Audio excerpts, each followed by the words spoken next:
pwede ba magtanong at anong pangalan mo po? Ipangatakit pa ba ko? Sa panahon mo, ako si Ginang Edna Montero Burgado. Ang edad ko sa Facebook ko yan ay 72 years old na. Pero napaka-oban.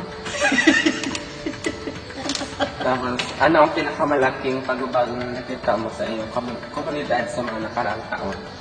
Ang mga nakita kong pagbabago sa komunidad natin ito nakarang taon, ang kalsada na ayos, tapos may mga building na inayos yung mga yung barangay hall, may medical center, may saka may ano, yung barangay sport complex ba yun, court. Yung maraming ito pa sa ngayon di ko pa kasama sila. Thank you. Okay. Ano mula sa iyong pagkabata ng nais mong maranasan ulit? Ang gusto ko pong ulit maranasan sa akin mula sa aking pagkabata, yung nag-aaral ako sa National High School ng Ruplo, nagkaroon ako ng cross to all. Yes.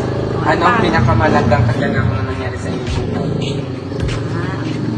Mahalaga na naman sa buhay.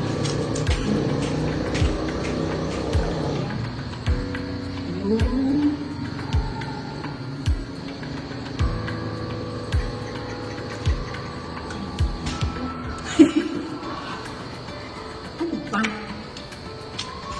Sana kung marami lang kami pera, nakapagpatuloy sana ako ng pag-aaral. Hindi na yun, teacher sana ako. May guitar teacher sana ako. Yung ay pinakamalaga sa buhay. Ang problema nga, walang pera.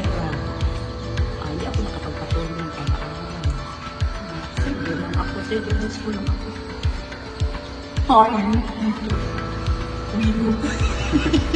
Medyo ako mag-end.